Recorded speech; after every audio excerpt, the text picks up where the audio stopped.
Thanks for watching Afternoon Live. With college students coming home for the holidays, many families are facing shifting dynamics under one roof.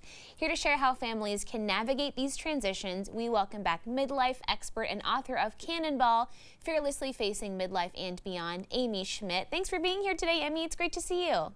Hi, Hannah. Great to see you. So a lot of families, probably the parents and the students, are surprised when this transition is tougher than they expected. Exactly. I think we were just talking recently. It feels like yesterday when we were talking about them leaving for school and now they're coming home. And so it's really interesting. A statistic that was just released was the statistic was 70% of college kids, and I have one actually, are feeling stressed about coming home. And that's equally felt by the parents because, this whole dynamic has shifted and it's a different house than when they left, what they're coming home to. So there's four great ways, four conversations we can have as parents to really make this holiday season a little stressless. What's a great place to start with those conversations? Yeah, let's talk about expectations. That's a big one. And if they haven't come home yet, if they haven't finished their last final, of course, give them a text and say good luck and you love them. And also say, you know what, we're going to have some great conversations about what kind of we both expect as parents and as the kid coming home. And I think a great way to start that is just by simply saying, how are you going to feel most supported and comfortable coming home this holiday? I know you're tired, you're coming off of finals, you've got all sorts of friends you want to see, but what can we do together?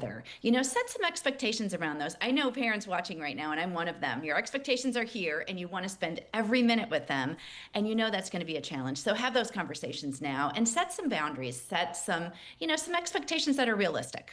How does that play into the right-sizing the relationship conversation? What does that mean this season? I love the right sizing part because, we can right size our homes, and a lot of people do, when kids are moving on and we have more space in our house. But right sizing conversations is really about when the seasons of life shift, our relationships have to shift with that, and adjusting our, expectations to not to what they were, but what they are now. And it's not about control, but it's about creating space and having mutual respect and connection. And one of the ways we can do that, and I actually love this one, and I've already told all three kids that we're going to be doing this season, and that is going into their rooms and actually going through some things. Another statistic that came out was that we as homeowners have about 300,000 things in our homes. And most of those are things of our kids. So let's start talking about how maybe we can donate, things we want to keep, things we want to repurpose. And with that, there's a great collaborative spirit around that. That's how I call it right sizing, because we're really collaborating and connecting. We're sharing memories.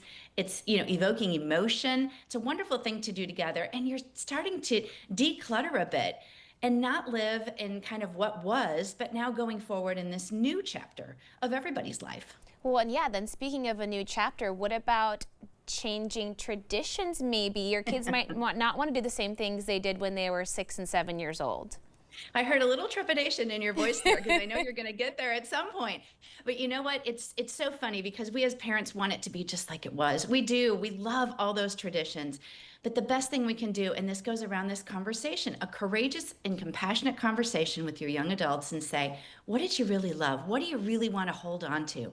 And what are some of the traditions that we can release? And the amazing thing about that is you as a parent might feel like, wow, I thought I had to do that because they expected me to do that. But actually, maybe it's something they don't want anymore. They want something new. They're making space for where they are now. And I think that's a really tricky one, but it's something that can be really good for all of us. Well, what a fun time to check in with them, and then you can make maybe a new connection over, oh, I didn't realize you didn't want to do X, Y, Z anymore, but tell me about this new thing you're interested in, and we can share that together now. Exactly. And it's so funny because Christmas cards came up recently, and my youngest is a senior in college and said, Mom, are we doing Christmas cards? Like, when did we do the picture? I mean, it's just funny. Things that we don't think they really care about or think about, they might. So have those conversations. Wow, that's impressive. Good for you that she cares about the Christmas card. That's such a fun tradition, though, and it's easy and hopefully painless for everybody to participate in. Exactly. Amy, thank you so much. It's always so nice to see you. Happy holidays. Happy holidays. Great to see you. Amy's book again is Cannonball, Fearlessly Facing Midlife and Beyond. We'll have more information on our website at katu.com. We'll be right back with more Afternoon Live right after this.